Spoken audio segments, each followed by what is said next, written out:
On this week's Gridiron Report, we have the official legal tampering period for the Detroit Lions starting, which brings in a number of new faces, and it's brought to you by Pins and Aces, our favorite spot for all your golf apparel needs. Use promo code GRIT for 21% off any product at pinsandaces.com. Let's get into it.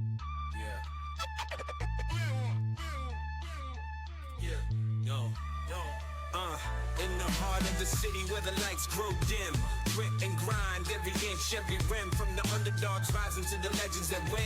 It's the grit iron report, let the games begin. Every highlight's a journey, roads paved with fire, sweat, tears, and hustle that never expire. From the rookies on the rise to the old hands retire. Grit iron is the place for fans to conspire. Hustle on blast, beats thundering loud. Champions are born from the roar of the crowd. Welcome to the Gridiron Report, your Lions first all Detroit sports podcast presented by Mic Drop Studios. Today is Wednesday, March 11th, and the NFL free agency has technically begun. We are now in the period of, I believe it's just called legal tampering, meaning that all these players and teams and coaches, I'm sure they're all talking. They're going out to dinner at the combine. I know what GMs and everyone are going out to dinner and talking and stuff, but legally starting today, as of recording on Tuesday, the legal tampering period has begun. I believe it's tomorrow that the players can actually sign. So we're getting all these reports of the different contracts, and team players are agreeing to, and what their terms are, agreeing to the contracts, but they don't actually go into effect until you're probably listening to this on Wednesday morning. But the Detroit Lions have a number of new guys coming in, a number of guys going out, departing from Detroit. A lot across the league. A lot of different players are, going to be suiting up for different teams next year. So far, I think it's been a pretty eventful first day of NFL real free agency. I think it's been pretty good so far. Dude, it's been buzzing. And I feel like this has to happen to me every single year, where like the NFL free agency it starts and it's a banger, and there's like names after names. And every year I think, holy crap, like this is the craziest free agency ever. And I think really it's just more of a product of like the NFL being king and like us just being fiends for football and for the NFL. And like, this is just, this is getting your blood flowing. When you see the next Shefty tweet, like who got traded where, who's signing where as a free agent. So yeah, I think there was a ton of buzz this year, rightfully so. NFL's king. And this is when we have to like remind ourselves that like, 4 months from now when the season starts, like we're going to be scratching our heads like, oh, that guy got traded there. Like I completely forgot over like the dog days of summer. But right now it's like, front of everyone's mind. So it was sweet. Lions made few moves, actually more moves, as like right before we're hitting record now. They kind of I got a few guys that we'll talk about. But what should we start with? The big fella up front, Cade Mays. So let's start with the guys that we're losing, and then we'll go to a quick ad read, and then we'll come back with the guys that we're bringing in. We already talked about David Montgomery going out Totally last jumped year. the gun on that. That's my bad. I was so excited for Cade. Yeah. Hey, and obviously Cade has got to be probably the headliner. He's probably the headline, like the low-key headliner. Is not the guy that I think is obviously the most talked about guy that's going to be coming here to Detroit. We'll get to that in a little bit. We talked about David Montgomery going out. We talked about him last week. We talked about Juice Scruggs bringing him in, so we don't need to go over them again. But the list of guys that are actively going to be shipped out of Detroit, and granted, I'm including Taylor Decker in this list. Obviously, he asked for his release. The rumor goes last week, I think it's actually broke after we recorded, so we didn't talk about it last week. Taylor Decker, obviously, he was contemplating retirement. He was going back and forth, really kind of played every now and he had sat a few games out last year based on his injuries. We talked about it when he announced that he was coming back for his 11th season. You and I on the show kind of talked about like our first immediate reactions were like, maybe this wasn't such, like maybe we don't want him back, like holding us hostage each and every week, whether he's going to play, is he injured, is he not, how healthy is he actually going to be, is he going to be at, to his fullest, play to his fullest extent. But then we kind of saw through the haze and said like, no, Taylor Decker, him coming back is a good thing. At least has another guy that's familiar with the system, even though we're getting a new offensive coordinator. Taylor Decker coming back was a good thing. Well, apparently, and I don't know if this actually was confirmed, but it was rumored that when he did come back, the Lions were like, hey, we'd like to restructure your contract. We have a lot of holes to fill on this team. We need more money to do so. Can we restructure? A common thing that happens in the NFL. We'll get to restructures here in a second because I think that's something that is kind of actually fascinating here. We'll get to that after we talk about all these guys, but they asked him to restructure. Rumor is that he basically said, no, I don't want to restructure. If I'm coming back, I want to, make my money. And it's all the same thing. They're all making the same amount of money. It's just in different ways. So basically, we said, okay, if you're not going to restructure, we need that money. We're going to release you. And he basically said, I would like my release. So they ended up doing that. So Taylor Decker is on his way out. I'm including him on the on his way out list, even though he technically is still a free agent out there. He hasn't signed with anyone. Technically, I guess he could come back, but that would be kind of crazy to come back like dog with your tail between your legs. Like nobody else wanted me, so I guess I'll restructure now. So we had Taylor Decker out, Amik Robertson out, Alex Anzalone out, Roy Lopez out, Graham Glasgow out via retirement, and then Khalif Raymond out. Those are the guys that are all going to be leaving. Some really core guys there. Some of them, the writing was on the wall. Like Alex Anzalone, we knew he likely was not coming back. We knew last year he had his holdout, into the preseason. He wanted to get paid. We were saying, I mean, we'll pay you. We love what you've done here. We love you here in Detroit. But it's Jack Campbell's defense now. We can't pay you like it's your defense. And that really kind of rubbed in the wrong way. It was a very public breakup. Kind of sad to see him go, but kind of expected.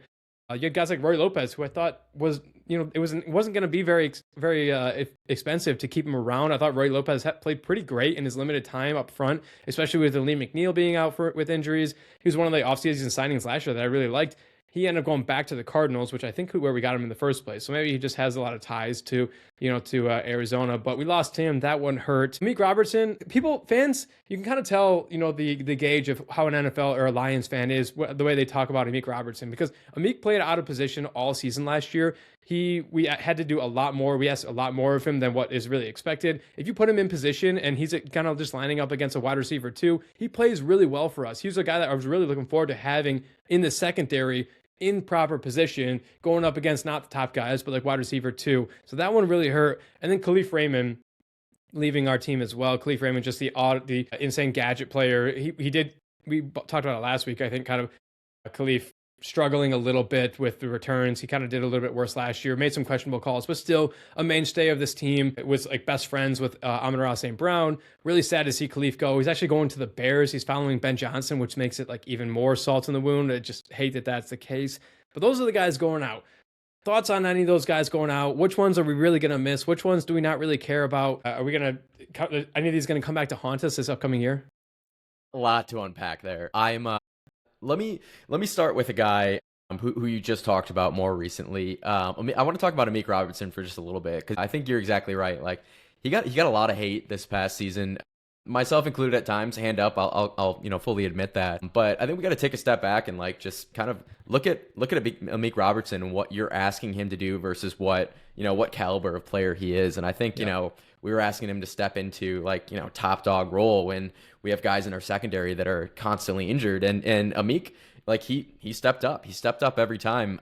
And yeah, he got cooked sometimes, but like he also had, some tremendous games. Super fond memories of the 2024 season, like obviously just a spectacular 15-win season. But Amik Robertson was a huge part of that, in that secondary, that defense in general that was so banged up all year, and just played tremendous. Had that awesome quote. I don't want to butcher it, but he basically said like, they tried to bury me, but you can't bury what came from the dirt. Like just bars, absolute bangers. So yeah, don't want to trash Amik Robertson too much. Like I said what I said. He was a big part of our team for a number of years there. So just 27 still. Right. Yeah, he's still super young. So yeah, it sucks to see him leave. I think this is going to be a casualty, much like a Khalif Raymond, where like you have young guys that you are paying big dollars, and rightfully so. These are just studs that either are going to be due money like Jahmyr Gibbs, or just got paid like an Aiden Hutchinson. So you're going to have to trim the fat elsewhere, and unfortunately guys like Khalif Raymond, Amik Robertson, and the list goes on, where you just you can't pay everyone. So tough to see him go. I mean, he was tremendous. Like he wasn't just a kick returner for us, even though he was a tremendous kick returner, a tremendous punt returner. He's housed multiple punts and kicks for touchdowns. So he's really good in that department. But he was also stepping up big time as like your wide receiver 4 at times, but certainly stepping up into wide receiver 3 for parts of the last couple of yeyears, and doing a really good job catching touchdowns. He had a huge game against the Vikings 2 years ago, and they also had their 15 win season, I should say. I mean, he's been heart and soul of this team as much as anyone has been, especially from an offensive standpoint. So sucks to see him go, and especially sucks to see him go in division to the Bears. Like you just know he's going to pull like a Devin Hester and house a touch, a big punt return against us for a touchdown. maybe a kick return. So don't want to speak that into existence, but really sucks to see him go. Just a couple more. We talked about Alex Anzalone like a ton on this podcast the last couple of years. We knew it was going to happen. It's just that another team could use his skills and at that price tag, and it just didn't make sense for the Lions to keep him around. So again, much like the rest of these guys I'm talking about, super fond memories of Alex Anzalone in a Lions uniform. We've talked about it a bunch, but he's a big reason for our turnaround. Just his leadership, everything that he can do from a linebacking standpoint, and just being the leader of that defense for a number of years. And Jack Campbell, we love Jack Campbell. He's got big shoes to fill. He probably already has filled those shoes to an extent the last season, just being our top dog. But still, without Anzo, that's still to be seen just a little bit. So wishing him the best of luck. Last thing that I'll say, Taylor Decker, and I think we should go probably back and forth a little bit on Deck. If it is true what you said, I hadn't heard any of this until just now about like the contract restructuring and him not wanting to do that. Like, I've actually never really heard a player go that route. Like, usually, you get restructured and they move it into a signing bonus and you still get paid the money, maybe a little bit differently, maybe a different timing. But I mean, Deck, come on, man. I'm looking at your career earnings right now. You want to take a guess, Ty? Taylor Decker's career earnings. As the longest tenured Lion, he's on the left side, which is the side of the line that gets paid the most, really one of the most important positions on the line. He's got to be career earnings, I mean, like 90 million or something like that. Almost spot on, man. Great guess. 101.4 mil.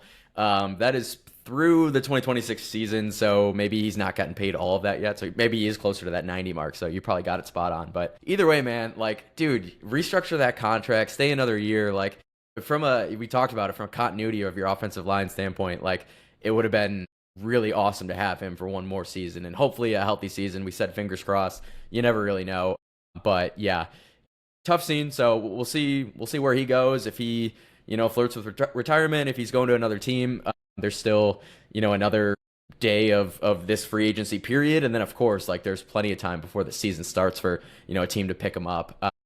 So that's a tough one, man. I don't want him like crawling back, tail between his legs. But if he wants to come back, like, I personally wouldn't be too butthurt. I'd be like, yeah, whatever. Like, restructure that contract. Let's get back in Honolulu Blue. So that's my take on our guys leaving. If you were to give just one, before we jump into the guys that are coming in now, one guy that you're the saddest to see go. Obviously, you touched on Khalif, you touched on Amik. One guy that you're either saddest to see go, or one guy that you don't want to see on the other side. Whether it's not including the Bears, who obviously will play more than one. Not including or not taking into consideration that we had to play some of these guys more than once. What's the one guy you don't want to see on the other side the most? I'm not like super like scared of any of those guys, like, for playing the Bucs, like, oh, they got Alexander. You heard it here first. We're not afraid of any of these guys. But I think the guy who's gonna burn us is probably Khalif Raymond. I already said it, Yeah. but just seeing him twice a year, he's bound to pop one off. Like, maybe it's not a touchdown, but certainly like a big swing moment, maybe like a 30-40 yard return. Like, it's gonna happen.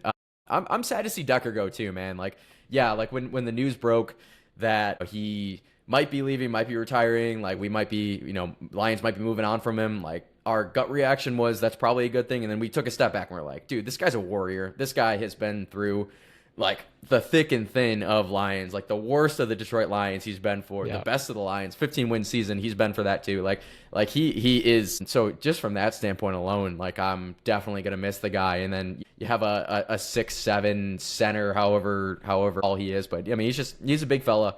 He's been your left tackle, your anchor. Like, you drafted Penei Sewell. You moved him to right tackle because you had Taylor Decker at left tackle, and like, he's your guy. So it's definitely sucks to see him leave, even though, like, at his age and at his like maybe decline in performance, like, we saw it coming, but I don't know, it doesn't make it any easier. Yeah, and the last thing I'll say before we get to the guys coming in, it's still rumored that Taylor Decker he wants to go to reunite with Ben Johnson in Chicago, which obviously we already talked about Khalif going to Chicago. Taylor Decker to Chicago is still very up in the air. They have a lot of holes in their offensive line as well that they need to fill. And I would be, if I'm in Chicago, I'd be happy with that. Like we said, the continuity with Ben Johnson, just having a mauler there on the front line. So that would make it, like we said, even more salt in the wound. But I mean, I agree with you. I think I think Amik giving his age, given what he can do, when he's put in the right position, which hopefully we'd be able to do here. So, this upcoming year, that one really hurts. The Roy Lopez uh, and under, I think, underestimated one that's going to hurt us next year. And then obviously Khalif. So I agree completely with those. Those guys are all out. Again, some of them we expected, some of them we were hoping to kind of keep around. Nonetheless, they are all gone. Before we get into these guys that are coming here to Detroit, the new guys we can start cheering for, you got an ad for us. Talk to us from some sponsors. Yes, sir. Yep. So this next line segment is brought to you by our good friends, our great friends at Good Feels Cannabis Seltzer. The Cannabis Seltzer from Good Feels offers a new era of refreshment.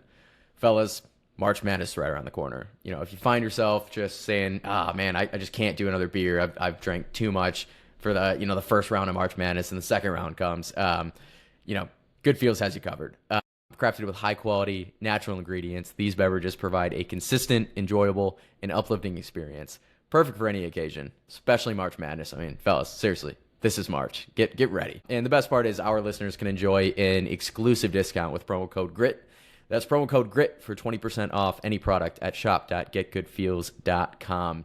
Now, finally, I jumped the gun horrendously, and Tyler and I literally talked about what we're gonna say on the show 2 minutes before I jumped the gun on Cade Mays. So maybe I'm just so excited about this, although maybe I'm also just trying to speak it into existence. But regardless, the big signing, the big fella, Cade Mays, 3 years, $25 million deal, $14 million fully guaranteed from the Panthers, and he's coming to Detroit. So gut reaction, and now you've had a day to process it. Ty, how are we feeling about Cade Mays?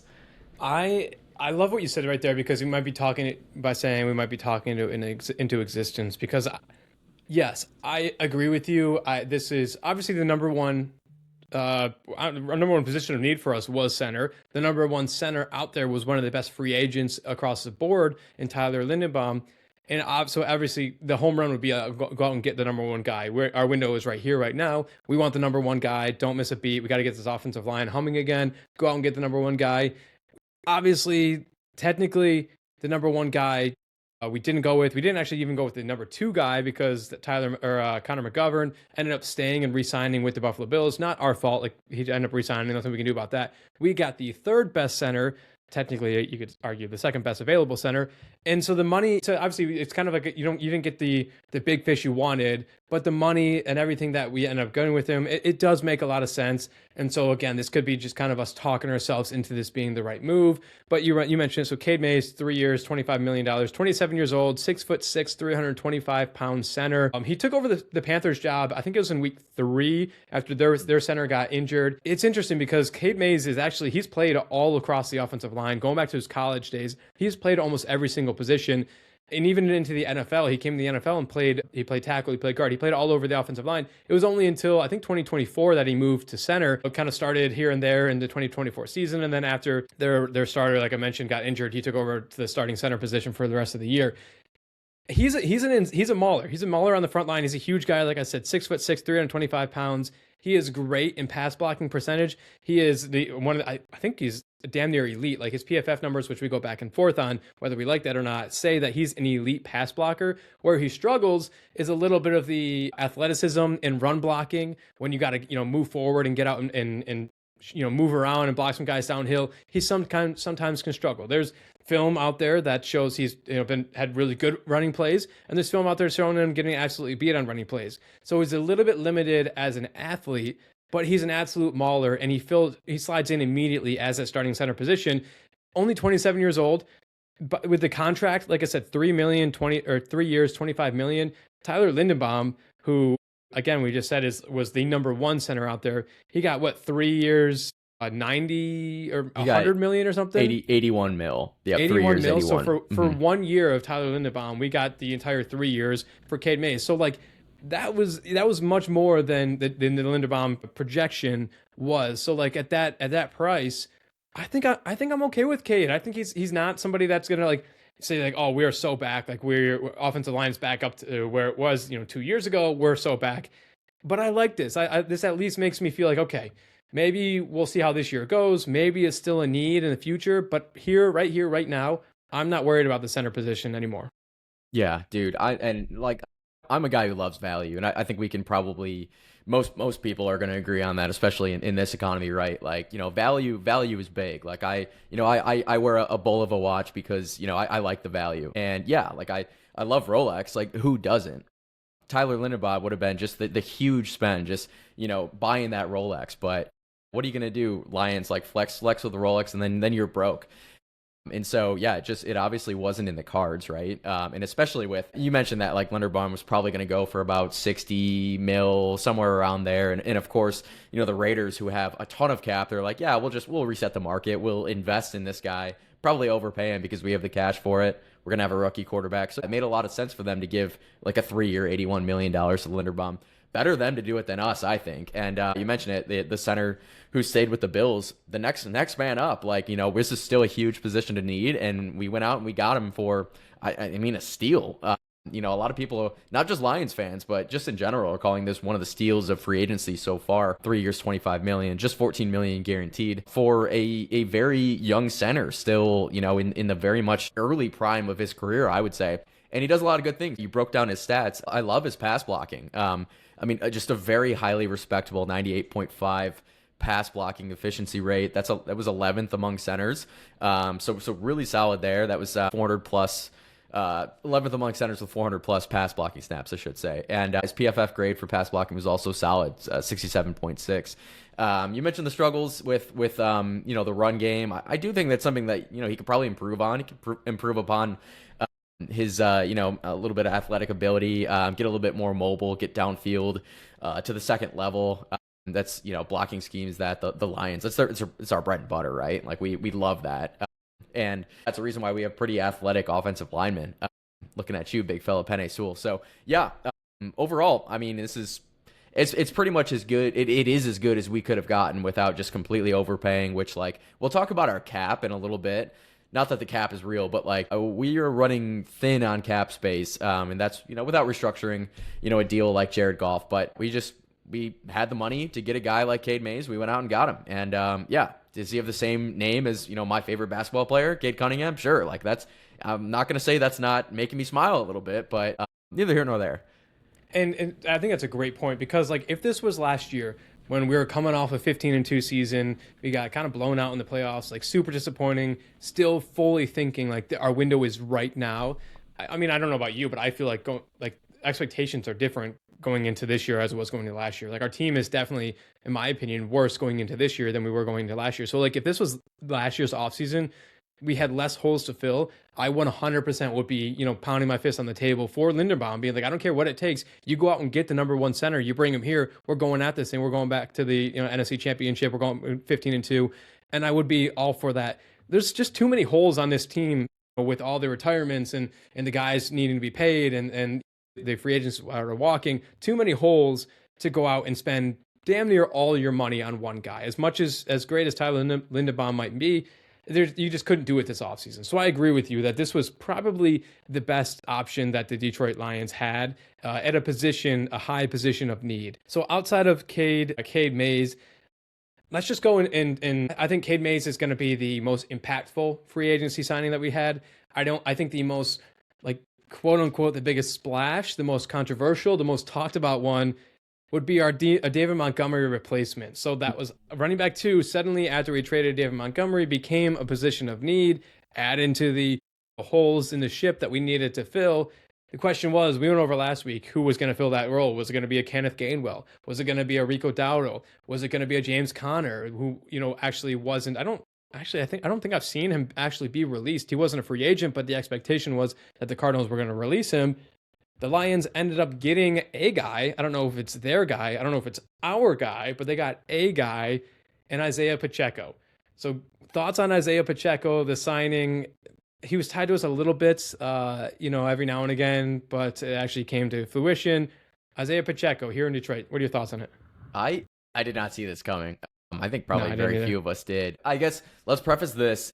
At least at the time we're recording, I don't think that any contract details have been shared yet. Have you seen any? No, I think. Let me look. You keep talking. Let me look up, see if I can find it. Okay, so I don't want to sound any huge alarms, and like it comes out that we're paying this guy like literal pennies on the dollar for like a 1 year deal, and we're all overreacting. But assuming that he's getting RB2 money, I don't like this. I don't like this one bit. One tweet that basically just summarizes it all.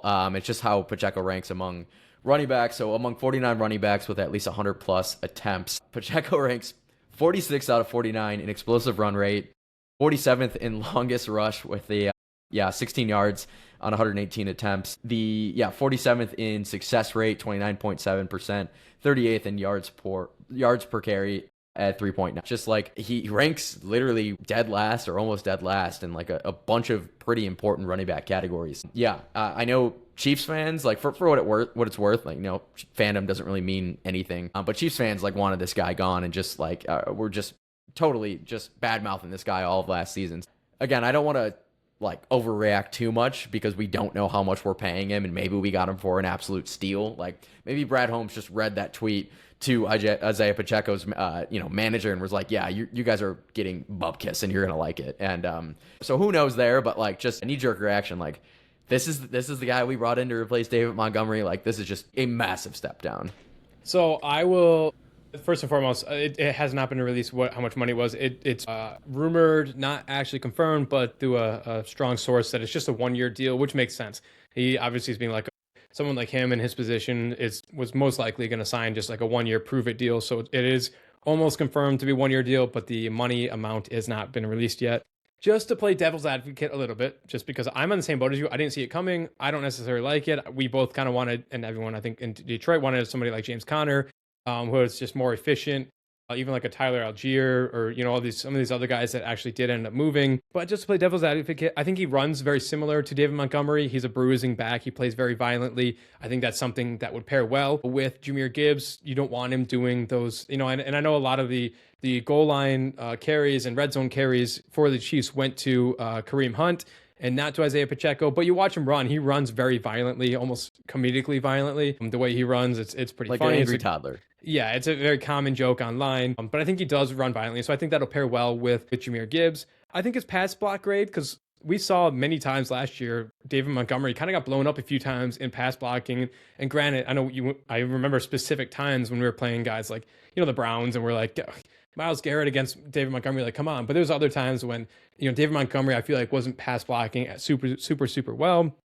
Last year, or over the last 3 years, I should say, Isaiah Pacheco graded as at least 66 or higher in his last 3 years in his PFF pass blocking grade, ranking among other running backs with a minimum of 25 pass blocking snaps. In 2025, he was 17th out of 90. In 2024, he was 14th out of 92. And then 2023, he was 21st out of 93.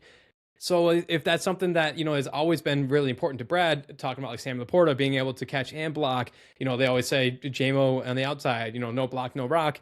If pass blocking is something that was super important, Isaiah Pacheco can provide a step up from David Montgomery in that regard. So I think he's a pretty good pass blocker. I think he runs pretty violently. And the last thing I'll say is Isaiah Pacheco was 8 for 8 last year in converting downs of 1 yard to go, and 13 of 15 in converting downs of 1 or 2 yards to go. So again, it's kind of weird because when he was with the Chiefs, he wasn't really given the opportunity. A lot of those goal line red zone carries went to Kareem Hunt. But it seems like Isaiah Pacheco would do a pretty good job. The Chiefs gave him 0 carries inside the 5 yard last year. In 2024, they gave him 3. He converted on 1 for a touchdown, 5 touchdowns on 9 carries in 2023, 4 touchdowns on 10 carries in 2022. So each year his goal line and short distance opportunities went down, but the way he runs, it does seem like maybe if given the right opportunity, given the right line in front of him, he can do that. So again, just playing devil's advocate a little bit, it definitely all comes down to how much we're paying him. I can't imagine they're breaking the bank on Isaiah Pacheco.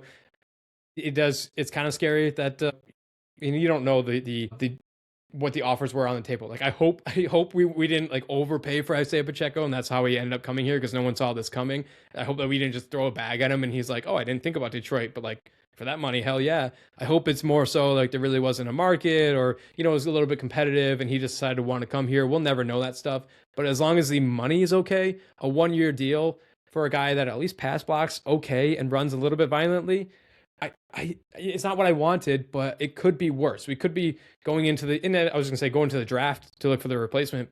But then you look at Like the Bears took Kyle Monangai in the 7th round last year. People like Kyle Monangai last year. He did a pretty good job pairing up with DeAndre Swift. So like maybe that could have been an option, but based on the money, I guess it could have been worse. I know we have a lot of we have a lot of holes to fill in this roster in general that like a lot of them are probably going to have to be addressed in the draft just given our cap space or lack thereof. But just like in general, I would have totally rather had them use like a 5th-round pick, a 7th-round pick, whatever, on a running back. I think we just got a 5th-round compensatory pick awarded to us like today or something. So just Pacheco, man, like he's on top of everything else that we just said, just from an efficiency standpoint, just kind of struggling and regressing since his rookie season. He also just can't stay on the field. He broke his leg, so very serious injury 2 years ago. Last year, he had a knee injury that sidelined him for, a good portion of the season. So you factor in injury concern with a guy who doesn't even have that great of numbers to begin with. And yeah, that he better be that 1 year contract. I think I have seen it is a 1 year deal. We just don't know how much that 1 year deal is. It better be pennies, because otherwise I might be a little pissed at this. Yeah, and you just kind of put me down, and I guess I put myself down this rabbit hole. I just looked up real quick on ChatGPT. The guy is running backs drafted in the 5th round or later in the last 5 years. Because you're right, I think we have 9 or 10 draft picks next year, and half of them come in the 5th round or later, because most of them are all compensatory draft picks for losing guys like Alex Anzalone and stuff like that, guys who go off and sign elsewhere. You get compensatory draft picks. Just looking at this list kind of makes me sad that we didn't just like use one of those later draft picks on the guys. You got Bill Krosky Merritt for the Commanders last year, who played a pretty big role, or at least was expected to. Audric Esme the year before for the Broncos. Tyrone Tracy for the Giants, who was pretty important for them. Oh, yeah. Kimani Vidal for the Chargers was drafted in the 6th round. He was pretty important for them. Chase Brown for the Bengals in the 5th round. Obviously, I'm going through, these are all like hits, so like you're not gonna. I'm just picking these names, so obviously it's going to support my argument. Chris Rodriguez for the Commanders. Tyler Algier, a 5th round for the Falcons back in 2022. So yeah, I mean, part of me wishes we could have plugged this hole via a late round draft pick. I don't know if maybe there's any guys available then. But nonetheless, Isaiah Pacheco, one of the latest Detroit Lions to join this roster.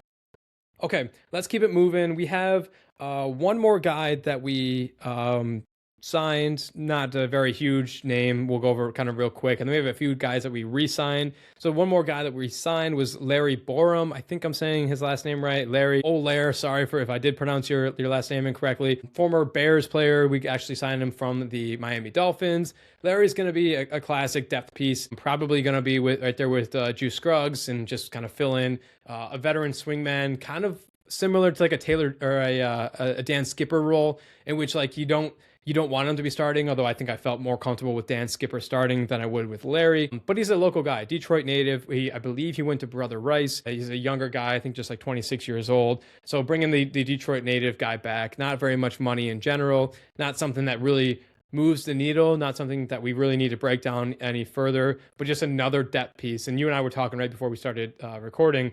We got a lot of those depth piece guys that like somebody, if there's any injuries, somebody's going to have to step up, and maybe somebody will be able to, improve and show that they deserve more than just being a depth piece, whether that's Juice Scruggs, Larry Borum, Miles Frazier, the draft pick from last year, Giovanni Manu. These are all guys that like very much so could at any point in time be cut from the team, but also could be depth pieces that get called upon and perform. So he was another guy that we signed off of the Miami Dolphins team.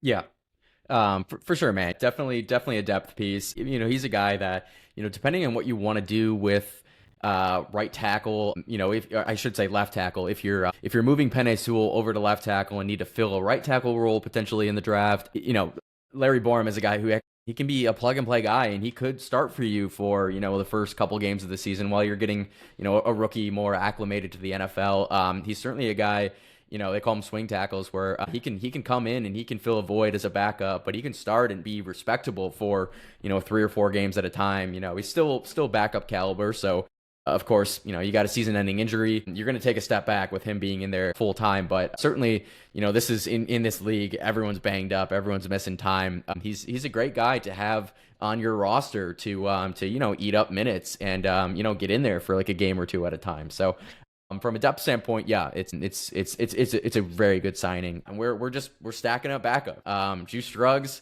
Larry Borum, just come on down, just be our backups. We got plenty of depth. I think like one or both of those guys are kind of going to be that Dan Skipper replacement. Maybe a guy who you bring in on more of a jumbo sets as well. So yeah, the depth is there, and now it's just you gotta still get at least one more piece to where it's more than depth. It's a guy who can be your next left tackle for the next 5 years, 10 years, or your next right tackle if you're moving Penne back to left. So whatever we want to do, I think we need at least one more guy on this offensive line. But we're certainly coming along. I think we're better off depth wise than we were last year. It's obviously 2 years ago we were way better off than we were last year, but that's neither here nor there. We have to move forward where with who we have right now, and I think we're improving in that department. The last thing I'll say about Larry, saw a lot of Bears fans just dunking on the Lions, being like, "Oh," because obviously, like I mentioned, he was with the Bears before he was with Miami, just saying how much this guy sucks, and like, oh, like some people were like, "Oh, it's not a bad signing," and Bears fans were kind of taking a victory lap, being like, "If you think he's great, like we got another thing coming." The one thing I'll say is that he made 27 starts at every position on the Bears offensive line except for center, which is just like when you're bouncing all the way back and forth, it's like the master of none. You really can't get into groove or be able to be a real expert in any one of those positions. Finally, he settled back into his natural position, the position of right tackle, where he played at Missouri when he had his 11 starts with the Dolphins last year. From week 6 through the end of the season, he quietly had PFF's 35th highest graded offensive tackle with a 70.3, which was 10 spots ahead of Jimmy Saylor. I believe that's one of the Bears players, and then 13 spots ahead of Taylor Decker. So like, it was kind of confusing in that, like, I saw a lot of people taking some victory laps and us, having another depth piece. But like when you look at it, when he actually was put in his proper position, he played pretty well. So again, depth piece, we don't need to go too much further into that.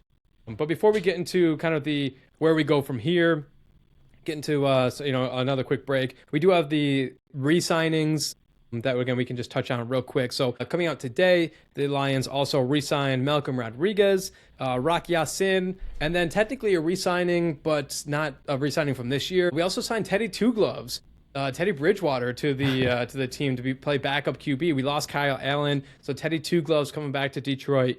Thoughts on Rodrigo? I have thoughts on Rock Ya-Sin.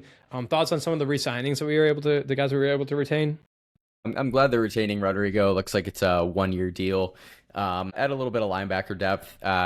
He missed quite a bit of last season coming off that injury from the season before, right? So, yeah, I think he was probably just getting back into his groove as the season kind of, commenced last year. But I do think I like it. I like it a lot. I like having him back. And Teddy Two Gloves, we talked about Kyle Allen being like maybe the worst backup in the league. Like, no offense, he's a backup. Like, it doesn't really matter, but like, you would love to have a guy where you at least have like a little bit of confidence for like a game or two at a time, where like if Jared goes down, that you could still pick up a win or pick up multiple wins and keep the season alive.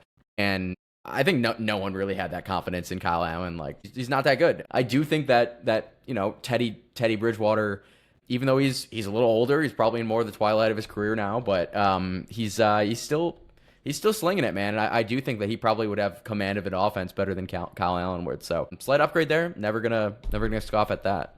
I didn't see that coming. I honestly thought Teddy Bridgewater was out of football. I know he was coaching high school football, and then it was rumored, I think he practiced with us last year. And we, like you said, we talked about Kyle Allen being terrible. So I was like, okay, bring Teddy back in. And then out of nowhere, I think he ended up signing with the Bucks or something down there, because he was coaching high school football in Florida, I believe. So kind of surprising there. Malcolm Rodriguez, going back to 2024 before his injury, you mentioned it, kind of really never got his footing last year. In 2024, out of 90 qualifying linebackers, he was 16th in PFF defensive grading with a 74.4. Run defense, he was 7th. Run stop rate, he was 3rd. And then a missed tackle rate, he was the first. He had a 0.0% missed tackle rate in 2024. And then coverage, he was 65.4 coverage grade, which was 20th out of 90. 93.9 passer rating allowed, which was tied for 18th. And then 41.2% of coverage snaps in man, which is 3rd percent. So going back to 2024, we forget how much how well he actually played. Obviously, he's a fan favorite just because of honestly because of his time during Hard Knocks. But like he played really really well last year before his injury. So getting him back on just a 1 year deal, kind of a same thing. I could prove it. Like, hey, let's see how you come back from this injury. Let's see if you can get back to that form of 2024. I like it. I think sneaky. I also really really like the Rock Ya-Sin re-signing there. We talked about it with Amik. A lot of these guys in the secondary were asked to play well beyond their means last year, out of position against wide receivers that they're not normally the matchups they're not normally going to take. Rock Ya-Sin played extremely well last year. I thought. I think he stepped up. He really performed across the board with our Legion of Whom. And I'm really happy to see him back with a lot of the question marks that we have going on, especially just like scheme in general. Like I'm happy we have someone who has another year under his belt with the question marks with Brian Branch and Kirby Joseph and, Terrion Arnold with his injuries and his legal issues. I'm glad that they were able to retain Rock Ya-Sin. A 1 year, I think it was a $4 million deal, which is a little bit more than I thought he was going to get. But again, I think it was someone that I'm glad we kept around. If he was going to be one that was going to be up there with Roy Lopez, Khalif, and Amik Robertson for like the ones that kind of sneakily were going to hurt pretty bad if he ended up going somewhere else. Just an all-time name as well, Rock Ya-Sin. But yeah, he balled out last year. Like I just the amount of times that like we had Rock Ya-Sin going up against like Jamar Chase or Justin Jefferson, like I feel like especially when Terrio went down, Rock Ya-Sin was the guy, right? And he was balling, man. Like he wasn't perfect, but like for what he is, like he's a tremendous depth piece. So. And who knows? He might not even be a depth piece. You mentioned Terrio and his legal issues, and will he, won't he play? It's all speculation at this point. We have no idea, right? But yeah, at the very least, super unsettling. And so having Rock Ya-Sin back at depth or more is, I think, it's a huge plus. Yeah, I think the Terrion Arnold stuff broke in between episodes. We really didn't cover that. When we hear more news about that, we will break it down. Haven't heard anything recently about it, so I guess no news when it comes to legal is good news. So when we do hear more about the Terrion Arnold stuff, we'll go back, recap it all, respectfully, and how all the legal stuff that's going on. When it comes back, we'll bring it up. But okay, let's go to a quick break, and then when we come back, I want to get your thoughts on like where we go from here. All right, we are back. So to tie the bow on the Lions free agency, the last thing we really want to go over, where do we go from here? There was a number of different positions we needed to fill in. I kind of think 80% of our offensive line is now filled. Kind of going through those guys and those positions, you pretty safe to say that if we run into next season with our offensive line being right tackle Panay, whether you want to keep him right tackle, that's kind of what I'm going with in this situation. Right tackle Panay, right guard Tate Ratledge, center Cade Mays, left guard Christian Mahogany, left tackle someone you get either in free agency or the draft, and or vice versa. You move Panay over there to left tackle, and then you take a right guard, like you mentioned. I think we're okay with that. The last thing I'll say, because I want to get your opinion on like one last guy that you'd like to see us take, or one last free agency signing, is that you briefly mentioned it, was the restructuring. So we talked about restructuring. It's how teams, it's still money that is going to get paid out. It basically, it's kind of like refinancing your house, right? It just basically moves some money around. It elongates it can elongate the contract that the player is under, but it just opens up short-term money and really kind of converts it to long-term money. So you can do things like us having to fill all these holes, take some of the money that we have promised to some players and kind of use it here and now. It happens all the time in the NFL. The Lions haven't been announced to really do any restructuring outside of the Taylor Decker stuff that, again, was just kind of rumored that we asked him to and he said no. They obviously could be doing this restructuring behind closed doors, and they have until tomorrow to announce it, to come out with those restructurings. So if you're listening to this on Wednesday, this point might be moot. But as of now, as a recording, we have not restructured really anyone, Jared Goff being the main kind of candidate there. So Jared Goff has a $55 million base salary in 2026. The Lions could drop that all the way down to the veteran minimum, which is just $1.3 million, and basically give Goff the other $53.7 million as an upfront bonus, like a signing bonus. For cap purposes, that bonus would then be divided evenly over 4 remaining years on his deal, freeing up almost $40.3 million this year. That's a lot of money. Like that alone could have paid for a year of Tyler Linderbaum, or like that 40.3 is a lot of money. You can go out and get a huge name in this free agency draft. So before I get your thoughts on like one last guy that you want us to go out and get, do you think the Lions are working on a restructure and it's just going to come out tomorrow? And for some reason they were all doing it behind closed doors. Do you think it's something that they don't necessarily want to have that much money tied up for Jared Goff over the next 4 years because maybe they want to get off of him at some point? What are your thoughts on that restructuring? Why are they doing it so quietly? It's tough, man.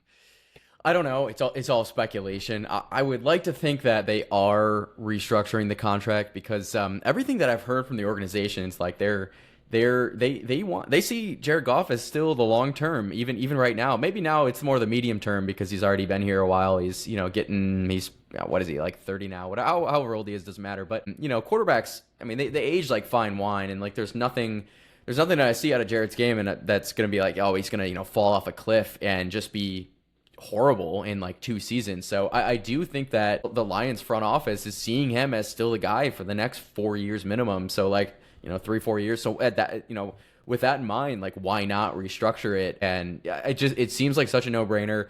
If you're Jared Goff, like I know he wants to win. Like he's been to a Super Bowl, he's won playoff games. He clearly wants to win. He wants to win in Detroit. And so with that in mind, like why are you not restructuring your deal to get the very best guys in the room possible to spend that $30-40 million right now? Seems like a no-brainer from both sides. So again, I don't know if they're maybe doing it behind closed doors. I just don't see why you wouldn't. Because as we sit right now, the Lions only have about $4 million in cap, and like you said, they have to be compliant with the cap by March 11th. That March 11th deadline today, as you're listening to this, it's they got to get it done if they want to go out and get at least another big free agent, a couple medium-sized free agent signings. It's got to get done now, and I really hope they do. If they don't, pretty much the offseason's over. Like that's what we can't really sign. I mean, there's gonna be maybe some bargain bin guys, guys that more depth pieces for like that 3-4 million, whatever it is. But like there was a chance going into this offseason that we were going to restructure Amon-Ra St. Brown, Penei Sewell, and Jared Goff, and those guys alone would have opened like $120 million. Like you could have really retooled this entire roster, kind of do what the Patriots did last year. I think that they had like 35 new guys on their team that took them to the Super Bowl this past year. Like there's a chance you could have done that. Now again, it's not just like why doesn't everyone do it? Like it's all perfect. It elongates these contracts. It pushes money. It basically just kicks the can down the road, which when you're in your Super Bowl window, maybe that's something you want to do. I agree with you. I think it's kind of a no-brainer. It's not really heard of guys not wanting to restructure because like you said, Super Bowl windows come and go so quickly. As long as if you want to win, money at this point for these guys, I mean, let's be honest, money for Jared Goff is not an issue. Like for most of these guys,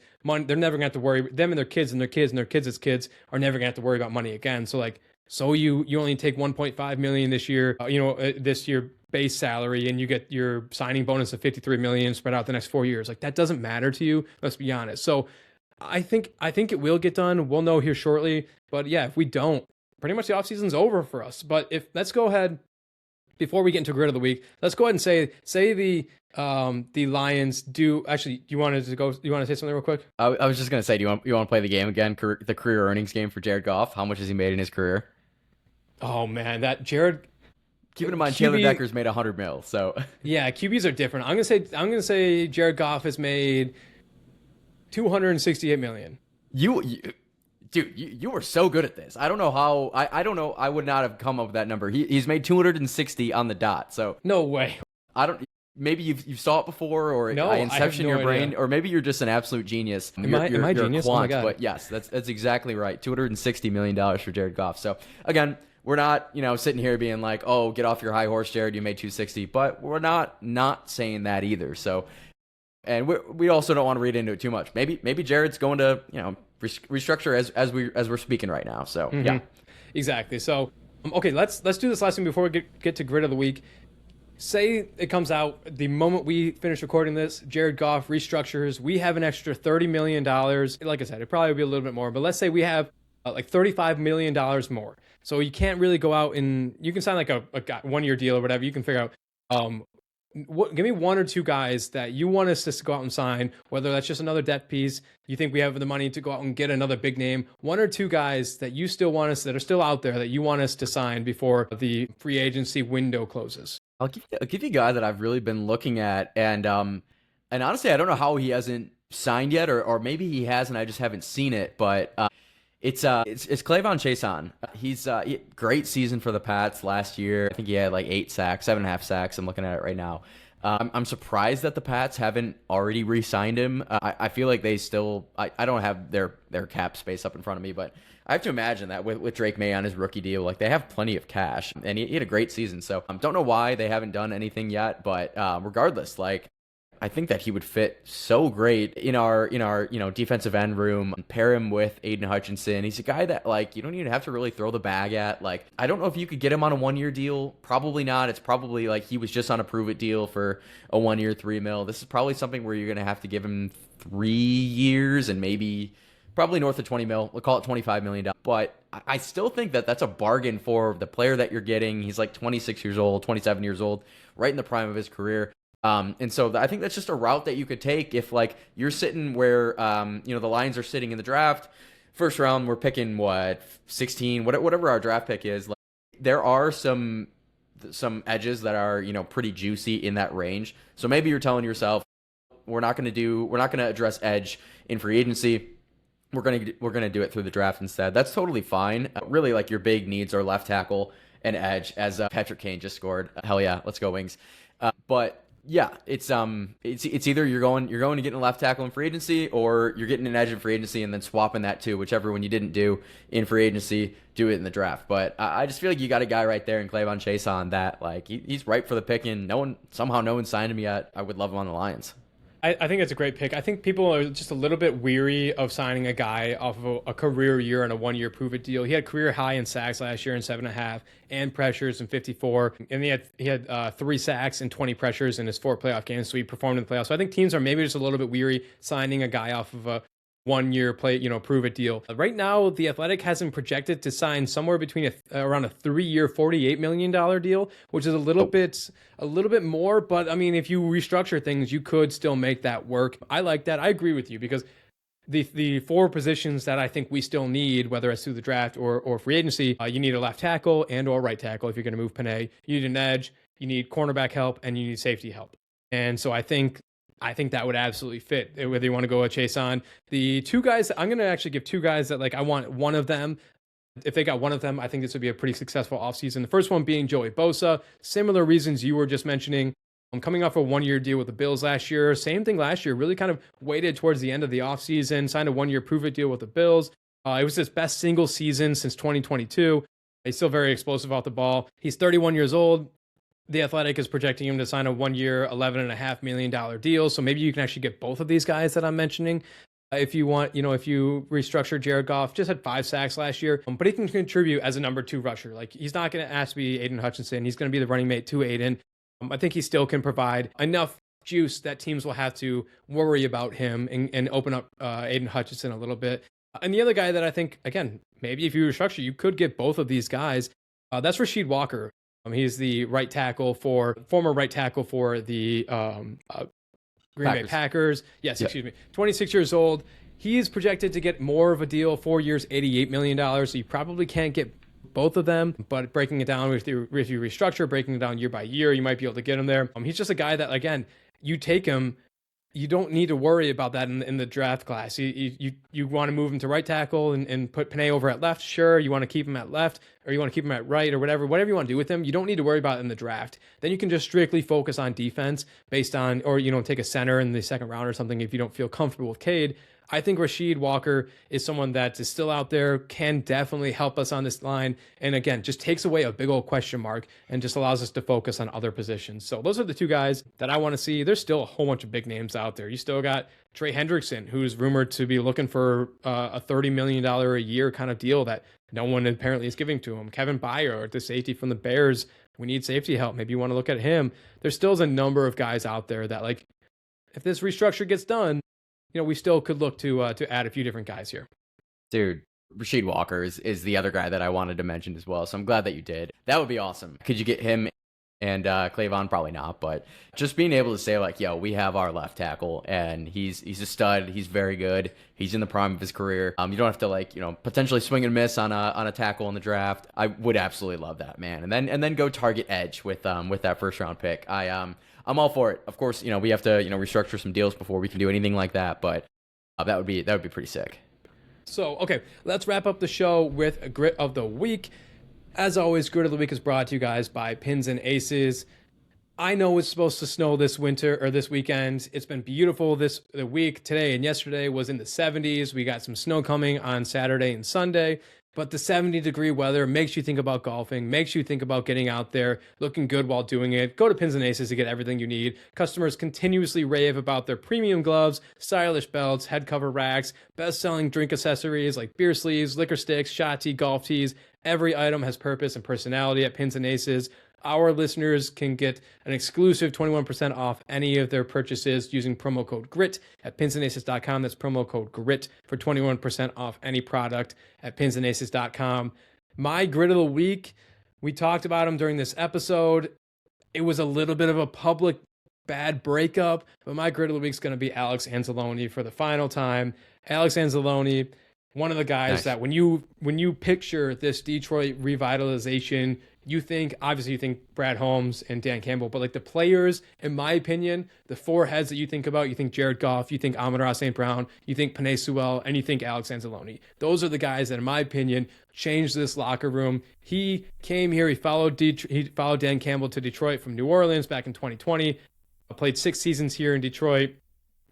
Per 17 games, he averaged 2.1 sacks, 114 tackles, 71 of them being solo, 6.1 tackles for loss, a 42.8 tackle assist rate. Again, this is averaging per 17 games.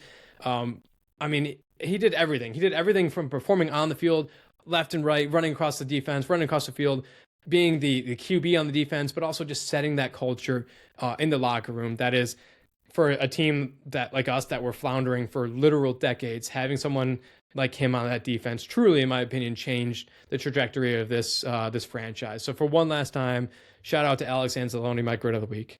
Hell yeah, dude. We're definitely gonna miss Anzo. Yeah. What an absolute legend. I couldn't have said it any better than what you just said.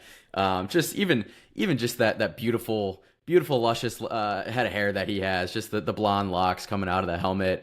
Just it's something you'll never forget. And yeah, he was there through it all, the thick and thin, the ups and downs. So yeah, I love it. Grit of the week to Anzo there. I'm gonna go a little bit of a curveball.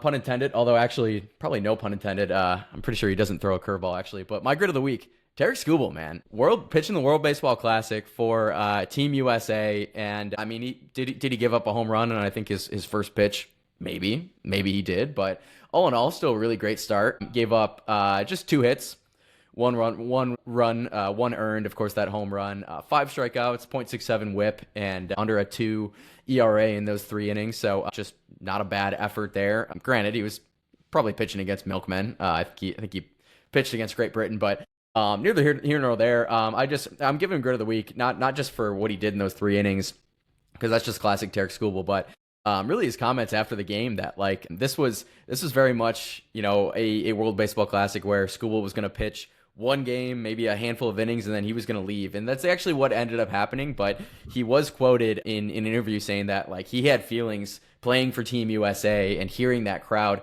that he just didn't expect. And for that reason, he did everything he could actually to stay with the team. He was there last night for the game, obviously didn't pitch, but he wanted to pitch again. And I think it's probably other guys in the room, like maybe a Scott Harris for the Tigers, maybe a Scott Boras. The Scotts are in the room just saying like, yo, Skubal, like we need you this season. You're not risking injury. But regardless, like, he still laced them up for Team USA, got the dub. Team USA still has a lot ahead of themselves in terms of the World Baseball Classic. Hopefully get a dub this year. A rematch against Japan would be awesome, but I digress there. But just in general, man, Tarek Skubal, great to see him pitch. Can't wait to see him pitch in a month, less than a month, when the season starts. Shoot, we're like 3 weeks away from first pitch, which is amazing. But grit of the week, Tarek Skubal. Yeah, Tarek's going to get a whole bunch more this year. He probably saw all the stuff with the hockey team and loved what they were doing there and saw and wanted to do the same thing for, you know, the baseball team. Shout out to him. Grit of the week. Before we wrap up, we do have breaking news. The Max Crosby trade has fallen through. Max Crosby not going to the Ravens. What? The Ravens have backed out of the trade. So Max Crosby is still out there. Now we know he can be had for 2 first-round picks. Real quick before we wrap up, are you giving 2 first-round picks for Max Crosby right now? Whoa. This is, first of all, is this like the first breaking news that we've actually had Yes. on this show? But That's just it just broke 2 minutes you sure ago. you didn't get like NBA Sentineled or like, Adarn Schefter on this one? No, ESPN breaking news from The Athletic. Blockbuster trade for star defensive tackle Max Crosby is off after the Raiders say that the Ravens have backed out of the deal. Oh my God.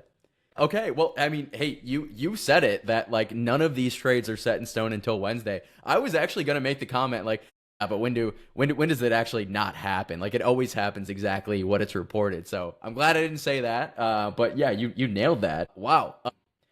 Yeah, dude, I was on board before, and when it was only 2 first rounds, I just feel like 2 first rounds, like people scoff at it, and like even if you have 1 first round and like somehow you find the next Max Crosby, it's still going to cost you at least a first round pick. So you're adding 1 on top of that to get a generational guy for another probably at least 3 years of his prime. You're in win now mode. I think like do it, especially when like if you're the Lions or if you're a contending team, you're basically operating under the assumption that your first round picks are late first rounds, or God willing we win a Super Bowl. That 32nd pick, basically a second round pick. Like do it if it means winning. Do it. So man. I know we won't because we never do. The Lions never make splashes like this ever unless we're selling a guy like Stafford, but I would love it, man. I would love to go all in. A hometown guy who wants to be here and wants to play here in Detroit. I mean, there was times we were talking about 2 first-round picks and Jamison Williams, talking like, would you do it? Would you give up JMO just for 2 first-round picks? Make it happen. But yeah, so it's a little long show, a lot of Lions stuff. We can't break into this any further, or else this episode's going to be way too long. But we'll hopefully have some updates next week. Max Crosby maybe remaining a Raiders, maybe going somewhere else. Brad Holmes, make the call. For God's sake, make the call. But all right, that's our show. Thank you guys for tuning into this week's episode. You can find both Kyle and I on Twitter at Kyle_Marino and Dutton_Tyler. You can follow the podcast itself on Instagram or TikTok at Gridiron Report or Twitter at Gridiron Report 1. You can also watch these full-length episodes on YouTube at Gridiron Report.